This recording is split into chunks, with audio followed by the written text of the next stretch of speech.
Olá Rondônia, olá Brasil, no ar pelo Sistema Gurgak de Comunicação, Rede TV Rondônia, TV Cultura, mais um conteúdo Amazônia chegando até você. Esse é o nosso conteúdo Amazônia, que sempre leva cultura, informação e entretenimento de uma forma leve, de uma forma descontraída, mas o assunto de hoje vai permear um pouco ao nosso dia a dia, porque vamos falar de tecnologia, de informática e um assunto que nós já debatemos aqui no programa, que é a Lei Geral de Proteção de Dados.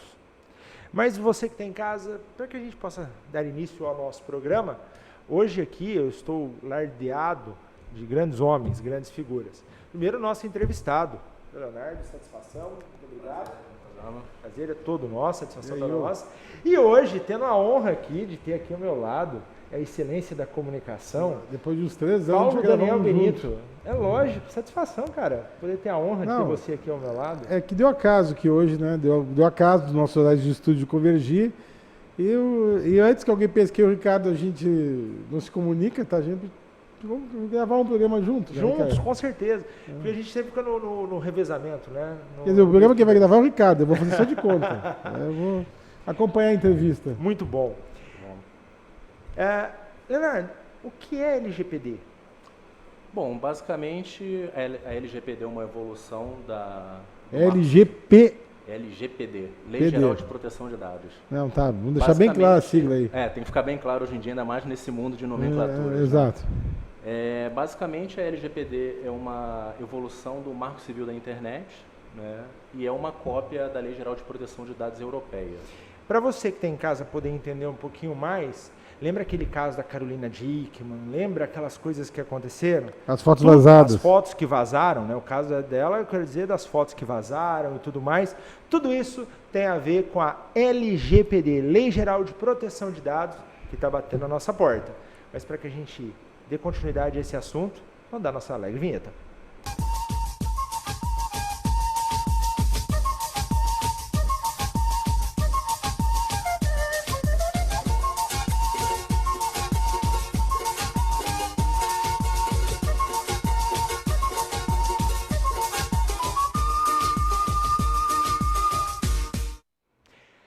Conteúdo Amazônia no ar e você pode entrar em contato conosco, mandar sua mensagem pelo 98416-9684.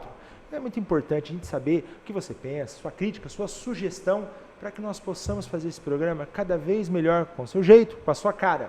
E lembrando que você pode acessar no YouTube, nossa página Conteúdo Amazônia. Lá você encontra todos os programas, sem exceção. Estão lá na nossa página no YouTube. E é claro, siga a gente também no Facebook e no Instagram para você saber de todas as nossas novidades. Leonardo, a Lei Geral de Proteção de Dados, você fala que ela é um avanço do Marco Civil. Exato. Né? Mas não é só do Marco Civil, porque tem uma série de legislações hoje orbitando essa questão da internet. Né? E a Europa foi um pouco mais precursora nesse processo, Estados Unidos na sequência, e agora vem o Brasil, os países da América Latina como um todo, né, com exceção agora da Argentina, Chile, que está uma bagunça, Venezuela e Bolívia, a gente nem põe na conta que isso o socialismo não vai permitir, mas no restante, no Brasil hoje, o que vem a ser essa Lei Geral de Proteção de Dados? Bom, hoje em dia nós vivemos num mundo de privacidade, de não privacidade, né? Cada vez mais as redes sociais estão no dia a dia, no cotidiano das pessoas, né? Você vê pessoas tomando café da manhã na padaria, estão tomando café da manhã na padaria. Pessoas viajando, postando imagens de viagem. E a Lei Geral de Proteção de Dados veio para... Perdi, desculpa. Imagina, a Lei Geral de Proteção de Dados, ela vem para dar o quê? Uma proteção para essa pessoa? Uma proteção, exatamente. A Lei Geral de Proteção de Dados veio para dar uma proteção nos dados que hoje a maioria das pessoas não tem esse tipo de preocupação. Né? Seria mais ou menos o seguinte, me corrija se eu estiver errado a minha interpretação. Às vezes um telemarketing, alguém te liga, principalmente banco, né? Ou você liga para um banco, alguma coisa, para fazer alguma transação, o atendente que está do outro lado, ele fala para você assim, o senhor poderia me confirmar os 3 primeiros dígitos do seu CPF? Aí você confirma os 3 primeiros. O senhor poderia confirmar o último nome da sua mãe, ou o primeiro nome da sua mãe? Nunca informações inteiras. Sempre informações truncadas que fazem parte do seu dia a dia. Isso aí já é um reflexo do que será a Lei Geral de Proteção de Dados? Exatamente, já é um reflexo e a empresa que tem essa informação, ela tem que ter uma equipe específica para auditar se aquela informação está sendo acessada pela pessoa correta. A gente poderia colocar da seguinte forma, né? Vamos tentar esmiuçar isso bastante para o nosso público que está aqui nos assistindo. Quando você vai numa loja fazer comprar alguma coisa, um crediário, você tem que dar lá nome completo, CPF, RG, endereço, nome do pai, nome da mãe, ou seja, você cria todo um perfil, né, dos seus dados, suas informações ali. Essa empresa, ela vai provavelmente ligar, se é um crédito, alguma coisa, para confirmar se você é você, se você está ali, ou seja, ela tem uma informação rica da sua vida que ela pode usar isso para N situações. A ideia da LGPD é o quê? Tentar limitar que esta informação, que é da empresa, ela não vaze e que a empresa não ceda, não venda, não tramite essa informação para qualquer outro uso. Isso.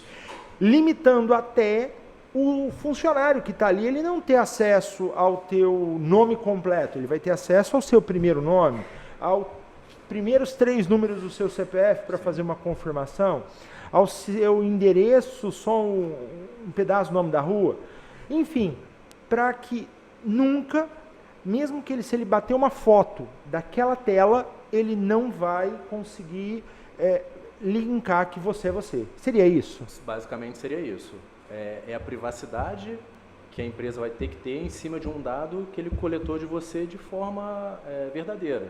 Você passou aquelas informações para a empresa de forma espontânea, mas a empresa de forma alguma pode usar aquela informação ou divulgar aquela informação para terceiros. Perfeito. Tá? Agora, por exemplo, companhias como a Vivo diz que houve um vazamento de informações dos seus clientes. Esse é um exemplo. Há um tempo atrás, o Facebook teve um programinha de envelhecimento de foto que um monte de gente usou e as fotos eram...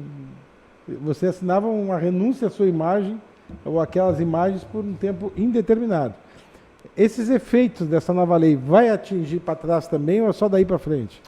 Então, basicamente, a lei vai atingir daqui para frente. A tendência é que ela entre em vigor agora em agosto de 2020, né? Tem até alguma medida provisória que pretende estender a entrada da lei em vigor para 2022, mas alguns juristas já falaram que isso não passa, né, por conta do prazo, da extensão de prazo que já foi dado, né. E com relação ao vazamento de dados, recentemente o Facebook, as principais empresas de tecnologia já mudaram os termos de responsabilidade sobre os dados que eles têm sobre dos usuários. Né. Recentemente o Detran de Rio Grande do Norte teve um vazamento de dados. E o pior não é isso. Às vezes eu falo assim, mas nós estamos aqui em Rondônia, não tem nada a ver com o Rio Grande do Norte. Os dados do CONTRAN, eles são, todos os estados têm os dados de todo mundo, são unificados. Ou seja, provavelmente nosso CPF, carteira de habilitação, tudo vazou nessa situação. Se nós estivéssemos já com a lei em vigor, seria mais do que uma simples responsabilidade civil, né? Exatamente. Aí existe uma diferença entre empresas públicas e privadas, né? As empresas privadas, elas sofrem uma sanção financeira que envolve 2% do faturamento da empresa no último ano ou limitado em 50 milhões. Opa, peraí, vamos lá. Então, se por um acaso, se eu quero chegar nesse ponto, porque às vezes a gente está falando enquanto usuário, pensando, como o Benito deu exemplo aqui, na Vivo, pensando claro, da Oi, né, que adora ligar para todo mundo todo dia. Agora, imagina você, profissional liberal, que tem o seu negócio, você profissional que tem seu comércio, que tem um bancozinho de dados ali com os seus clientes, e por um acaso, um vírus, alguém hackeia teu banco de dados ali, por mais simples que ele seja, e começa a usar os dados daquela pessoa. você passa a ser responsável. Começa ali em 2% do seu faturamento bruto do ano anterior e pode chegar até 50 milhões de reais. Então isso vai desde uma multinacional até a cabeleireira da esquina que tem uma base de usuários. Exatamente. Não tem distinção de setor econômico, pode ser um varejo, pode ser uma indústria, pode ser um comércio, né? E hoje em dia o investimento que você deve fazer para estar em compliance com a lei é muito pequeno em relação ao valor da multa que você pode sofrer caso haja um vazamento de dados. E essa multa ela é proporcional ao quanto da lei você está cumprindo, né? Então você tem N itens da lei que você precisa estar em compliance. Se você estiver cumprindo a metade desses itens, a multa é uma. Se você não estiver cumprindo nenhum desses itens, a multa é outra, é bem maior, né? E toda vez que ocorre um vazamento, o responsável pela empresa, né, existe um ente dentro da empresa responsável por comunicar à agência de proteção de dados que houve um vazamento de dados daquela empresa. Para que sanções e medidas possam ser feitas ser tomadas ou rastreadas. O que me preocupa é as ações. Justamente depois vai ter menos ações e menos problemas desse. Eu quero saber o que aconteceu com isso que já está sendo feito agora, né? Como é que vai se reparar os danos do momento? No futuro, justamente se favoreceu, se facilitou que houvessem esses danos a falta de uma legislação específica. Havendo ela, vai diminuir, porque há um endurecimento. Agora, e aí, para trás? Como é que fica? Vai ficar só no peça desculpa e tudo pronto? Como toda lei, o que vale é a partir do momento que ela é assinada, né, sancionada. Não, é que depende de alguns que casos, entra em vigor, ela entra em vigor. É que nesse caso, Paulo, só para me corrija, Leonardo, se eu estou equivocado, já existe uma série de legislações. O próprio Marco Civil, a Lei Carolina Dickmann, o próprio Código Civil, porque no momento que houve uma invasão na propriedade privada, independente se ela é digital ou se ela é física, houve um roubo. Agora, aí você consegue ter um culpado. O que está acontecendo com a nova lei, né, que é a LGPD, ela cria regras, inclusive de proteção. Vou dar um exemplo, né? Você tem lá um funcionário num hospital, um funcionário que cuida do faturamento e ele tem acesso ao prontuário, ou parte do prontuário de cadastro de um paciente. Aí ele quer achar, eu quero achar o seu Paulo Benito e quero mandar essa informação para o Leonardo. Eu não vou vazar todos os dados. Eu pego meu celular, tiro uma foto da tela e mando para ele. Vazei teus dados, foto, informação, alguma coisa sua. Mandei para ele. Se o hospital tem um processo desenhado, tem um processo homologado, aquele funcionário assina um termo de responsabilidade. O momento que constatou que quem vazou aquela informação foi um funcionário e a empresa cumpriu todo o seu papel, aquele funcionário assinou um termo de responsabilidade, ele será culpado pelo vazamento de dados e não a empresa, porque foi ele que tirou foto da tela e mandou para aquela determinada pessoa. Isso daí começa a botar ordem. Então, por exemplo, hoje uma empresa, um funcionário, uma grande funcionária, ele já assina um termo que ele sabe que, por exemplo, às vezes o ambiente que ele trabalha é filmado, que o acesso dele é auditado, determinadas portas. A partir de agora, ele também assina o compliance das informações que ele digitou ali também não vão vazar. Essa parte até tinha entendido. O que eu me questiono é os reparos disso. Embora haja uma legislação ainda, algumas legislações em vigor, é que eu não vejo as empresas, elas se eximem, elas ficam postergando, elas ficam... E não tem você não tem uma atividade efetiva. Se a lei for postergada, por exemplo, esses crimes que ocorreram no ano passado podem cair no esquecimento ou prescreverem. Pior, vai poder continuar acontecendo mais 2 anos. Eu digo assim, por isso que vai acontecer para trás. Alguns países estão bem evoluídos com relação a essas leis, né? A União Europeia toda tem a lei deles, a Califórnia tem a lei americana. E esses países vão começar a exigir que qualquer relação comercial que seja feita com eles, os produtores ou quem quer que seja, tem que estar em compliance com a lei. Então, inevitavelmente, se não for agora em agosto de 2020, se for em 21 ou em 22, a União Europeia e os Estados Unidos vão começar a exigir esse tipo de compliance. Para você ter uma relação comercial comigo, você tem que estar em compliance com a lei. Imagina se a lei vai estar vigente ou não, aí já é outra história. Entendeu? Porque o que acaba acontecendo, e aí vamos ver se a gente chega na mesma linha de raciocínio, uma empresa hoje, se ela quiser um ISO 9001 ou 9002, ela já tem que cumprir todos esses requisitos de compliance, isso daí é claro. Eu tive um caso recente numa empresa do Rio de Janeiro, que é um prestador de serviço para a Petrobras, e ele já falou, olha, Petrobras, para eu continuar prestando serviço para a Petrobras, eu tenho que estar em compliance com a LGPD. Com a LGPD. Senão eu não vou conseguir mais prestar serviço para eles. Por quê? Mesmo a lei não valendo. Mesmo a lei não valendo. As companhias aéreas, uma empresa terceirizada de uma companhia aérea hoje, de repente uma empresa que cuida de parte da logística, entrega de suprimento, mas ela tem acesso a horário de voo, ela tem acesso ao nome de passageiro que está ali naquele voo, ela hoje, dependendo da companhia, se for uma companhia aérea europeia, ela tem que ter compliance, ela tem que estar em vigor de acordo com a lei. O que acontece? Nos processos de terceirização, a lei acaba ficando falha, né? Assim, hoje. Por quê? A grande empresa ela pode ter uma ISO 9000 que garante essa segurança, mas e o terceirizado? Tem. A LGPD vem para unificar tudo isso. Exatamente. É isso? E aí as empresas que precisam estar em compliance com a lei vão começar a exigir que os terceiros também estejam em compliance. Aí a gente volta naquela questão anterior. Se um terceiro vazar a informação de dentro da empresa, de quem é a responsabilidade? Se o cara estiver em compliance, ele determina que a responsabilidade é do terceiro, não é mais dele. E aí se o terceiro não estiver em compliance? É a empresa que assume a responsabilidade e não o funcionário terceiro que vazou a informação.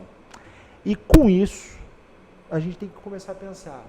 E o empresário? O que ele tem que fazer para estar em conformidade com a LGPD? É muita coisa?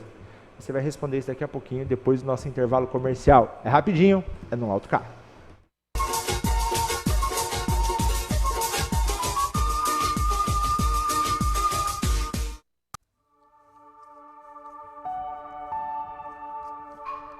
Essa é a bandeira de quem ama Rondônia.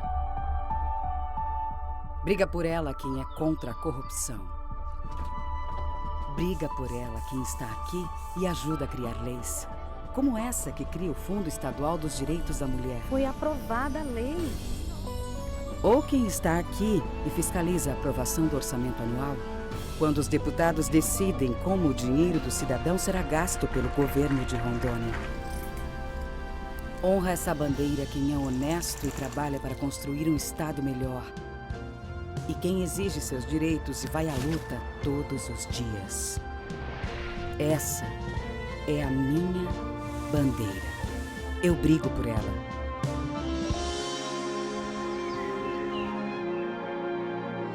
Assembleia Legislativa de Rondônia. O poder da sua voz. Você precisa cuidar da sua saúde. Está sem plano e cansado de ter que esperar? Venha para a Sol Saúde, próximo à Praça da Pirâmide, com as principais especialidades médicas, exames laboratoriais, com toda a atenção e agilidade que você precisa. Afinal, saúde é coisa séria, não é mesmo? Sol Saúde, atendimento popular para toda a família. 3213-0163. O que eu procurei? Tecnologia avançada. Método personalizado. Profissionais com credibilidade. Hospital de Olhos Veloso, o maior centro oftalmológico da região. Há mais de 3 décadas investindo em profissionais, estrutura e inovação em Rondônia. O objetivo é a qualidade de vida de seus pacientes. Diagnóstico e tratamento com excelência. E você? O que você está procurando? Hospital de Olhos Veloso.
Conteúdo da Amazônia de volta e o assunto de hoje é LGPD, Lei Geral de Proteção de Dados. Leonardo, no último bloco eu deixei uma pergunta no ar. O que o empresário, o que as pessoas têm que fazer para já estarem em conformidade com a legislação, a grosso modo? Primeiro ele tem que eleger uma pessoa na companhia para ser o responsável pela disseminação da lei, como é que a lei funciona, né? Que na nomenclatura ele se chama DPO, né? Data Protection Officer. Ele vai disseminar os principais fundamentos da lei, né? Precisa existir um mapeamento de toda a informação que é acessada na empresa. Então, por exemplo, hoje você tem uma base de contas a pagar e contas a receber. Quem acessa essa base? É só o pessoal do financeiro? É o pessoal do RH? Por que o pessoal do RH precisa acessar essa base? Ou então o pessoal do RH tem o cadastro de todos os funcionários da empresa. Por que o financeiro precisa acessar essa base? Não precisa acessar para pagar o salário do cara, pagar alguma coisa. Então você precisa ter todo esse mapeamento de informação. Mas por que o funcionário da recepção tem acesso a essa base? Exatamente. Não há necessidade. Não há necessidade. Então primeiro você tem que fazer todo esse mapeamento de informação de quem acessa o quê, ou de quem pode acessar o quê e o porquê. E a partir disso você vai começar a montar os processos. Tá? Em cima disso você tem várias soluções que auxiliam a fazer o monitoramento desse acesso, né, para saber se aquele acesso está sendo feito de forma segura ou não. E em se tratando, isso nós estamos falando de políticas. De políticas, exatamente. Políticas a gente não falou de processos de trabalho. Exatamente. Agora, em se tratando de equipamento, material, o que nós temos que pensar com relação a TI mesmo que eu preciso ter dentro do meu estabelecimento? Hoje em dia, inevitavelmente, você vai precisar ter uma solução de segurança que o pessoal, basicamente, no mercado chama de firewall. Então, vamos lá. Eu preciso ter um firewall. Exatamente. Você precisa ter ferramentas de análise de vulnerabilidade, porque nem sempre um vazamento de informação ocorre de forma proposital, né? Pode ser que alguém explorou uma vulnerabilidade e, através dessa vulnerabilidade, ocorreu um vazamento. Ou seja, antivírus não pode ser um piratão. Não pode ser um piratão. Porque se ele não tiver atualizado, possivelmente alguém vai explorar alguma vulnerabilidade. Licenças. Licenças têm que ser todas licenciadas. Ou seja, tanto licença para servidor quanto licença para estações. Licenças de uma forma geral, né, de qualquer sistema. Seja um sistema Microsoft, seja um sistema de banco de dados, um sistema de antivírus mesmo. Todas elas têm que ser licenciadas. Então, basicamente, um tripé tem que ser colocado. Licenças, na outra ponto, o firewall e o antivírus. Os três, para triangular esse processo. E em cima disso tudo, ferramentas de análise de vulnerabilidade. Porque pode ser que você tenha um antivírus ativo na máquina, mas pode ser que aquela máquina não esteja atualizada, por exemplo. Então, essa ferramenta ela verifica se aquela máquina está atualizada ou não e se existe alguma vulnerabilidade. Pode ser que a máquina esteja com o Windows desatualizado, por exemplo. E aí um atacante explora aquela vulnerabilidade do Windows para fazer um vazamento de dados. Ou para instalar alguma coisa na máquina e que na sequência vai fazer o escoamento de dados. Ou seja, você entendeu, não é muito complexo o processo, não é muito difícil, mas uma série de políticas tem que ser adotadas. Mesmo porque a maioria das empresas hoje já tem um antivírus, seja ele pirata ou não, mas já tem. Já roda um sistema operacional nas estações, que pode ser também licenciado ou não. Pode ser um Linux. Pode ser um Linux, né? E possivelmente já tem um firewall também na rede, né? Que é um elemento de segurança na rede. Pelo menos as principais companhias já têm esse tripé, né? Se estão atualizados ou não já é uma outra questão. Às vezes a gente tem que pensar, né? Quando ele fala companhia, realmente, né? Maior. Mas o médio empresário, aquele que tem uma empresa, que tem meia dúzia de terminais, tem firewall que cabe no bolso desse empresário? Tem firewall que cabe no bolso dele, né? Hoje, aí falando de solução, né? A Blockbit em 2018, ela se tornou a maior empresa de cibersegurança 100% nacional, né? O desenvolvimento é todo feito aqui no Brasil. É nacional a Blockbit? É 100% nacional. É uma empresa nacional com penetração mundial, né? A gente já tem um escritório em Miami, tem um escritório em Londres para atender a Europa e Miami para atender Estados Unidos e América Latina. Miami é o estado, a cidade brasileira mais ao norte, né? Mais ao norte, exatamente. E nós já temos uma penetração mundial, né? Já temos clientes fora do país também, mas o desenvolvimento da solução é todo feito no Brasil, o suporte é todo feito aqui, o P&D é todo feito aqui também, né? É uma companhia que surgiu da aquisição de uma outra companhia de segurança em 2015, né? Um grupo de investidores comprou a antiga BR Connection, que era uma empresa de firewall que já... Antiga. Uma precursoras aqui, né? Exatamente, uma empresa que foi fundada em 97 por 4 amigos, um grupo de investidores encabeçado pela Cypher, que hoje é a maior empresa de MSS da América Latina, junto com a Orion Caption, que é um fundo de investimento de Belo Horizonte, e o BNDES Par. Nossa, a PR, cara, eu conheci ela em 90... Nossa, agora eu fui longe, em 99. Na Fenasoft. Foi a primeira vez que eu conheci o que era um Firewall. Na época, internet de escada, um negócio. Os caras já eles foram precursores. Eles, não era só isso, eles trabalham com uma tem outras... Na época eles trabalharam com várias soluções. Era hub, tinha soluções de antivírus. Tinha os appliances, solução de antivírus, solução de anti-spam. Anti-spam. Era tudo na mesma caixa.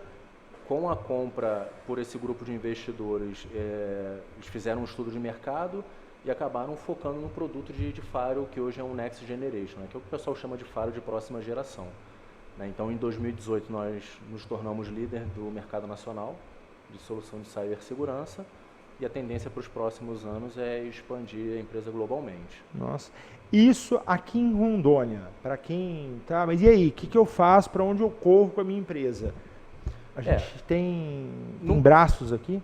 A Blockbit hoje tem uma rede de canais a nível nacional, né? Hoje são cerca de 250 parceiros a nível nacional. Aqui em Rondônia nós temos 3 parceiros credenciados e homologados, com equipe treinada. Então eu consigo dar suporte em todo o estado para qualquer tipo de empresa, seja ela pública ou privada, né? E são os braços que a gente tem nas regiões, né? São as pessoas que divulgam a nossa marca e que prospectam para a gente. E a gente, como fabricante, atua dando o apoio a eles tecnicamente, comercialmente. Quer conhecer um pouquinho mais? Pega a sua segunda tela que está aí na sua mão, põe lá, Blockbit. Você já vai conseguir acessar, põe lá no Google, já vai buscar, acessar, conhecer um pouquinho mais, que é um universo fascinante esse da internet. Eu sou um entusiasta. Segurança é uma dos pilares de TI que mais crescem mundialmente, né? As empresas hoje investem fortunas em segurança. O mercado financeiro é o que mais investe hoje em dia na área de segurança, mas com esse conjunto de leis que o mundo inteiro vem adotando, cada vez mais segurança vai ser essencial nas companhias. É isso aí. Entendeu um pouquinho do que acontece, como que acontece? Isso vai, nós, enquanto usuários, ganharemos segurança. Porém, para você, enquanto empresário, entender como que você vai fazer para cumprir a lei que começa em agosto de 2020. Porque eu concordo com o Leonardo que nós não teremos esse afrouxamento desse processo. Já teve um afrouxamento que era para entrar em vigor em fevereiro, né? Em fevereiro de 2019. Ele era uma barrigada já para agosto de 2020. Exatamente. E alguém quer dar mais uma pedalada nesse processo. É que dentro da globalização que o mundo está, né? Dificilmente alguém vai conseguir negociar ou ser uma empresa de respeito se não tiver essas normas já vigentes. Não tem que esperar a lei para começar a se adequar, tem que começar antes. Tem que começar antes. Porque senão depois, com a lei, é perigoso não conseguir se adequar tão rápido. Não vai conseguir se adequar. Então, ele vai... E no mundo dos negócios é dinâmico. Se não resolver, vai ficar para trás. Se você não resolver, vai ter outro que resolva e vai estar sempre na frente. Sempre na frente, sempre na vanguarda. Leonardo, reta final já do nosso programa, uma consideração final? Eu, como apaixonado por TI, já estou na área já há 19 anos. TI é sempre uma evolução.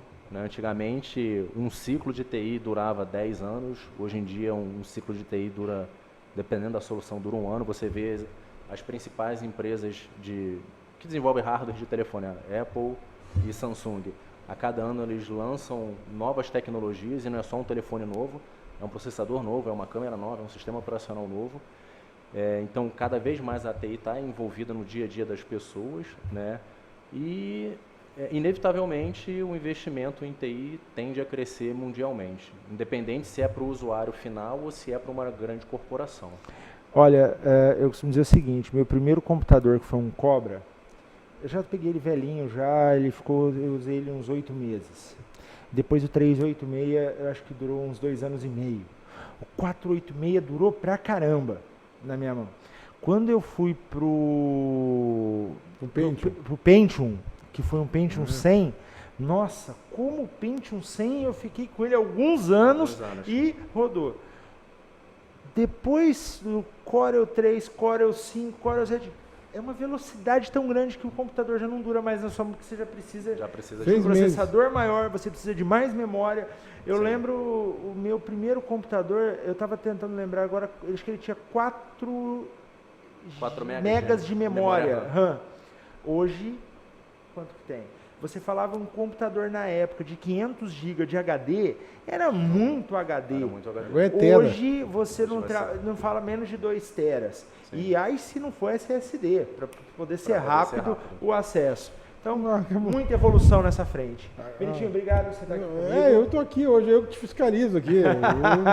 E ao Master, obrigado aí por segurar mais uma vez o programa. Leonardo, obrigado Ricardo, agradeço pela oportunidade. Obrigado, eu que agradeço. Valeu, Leonardo. Obrigado. E a você de casa, nosso muito obrigado pela sua audiência. Esperamos você num próximo Conteúdo Amazônia, neste mesmo canal, quase sempre nesse mesmo horário. Um forte abraço e até lá.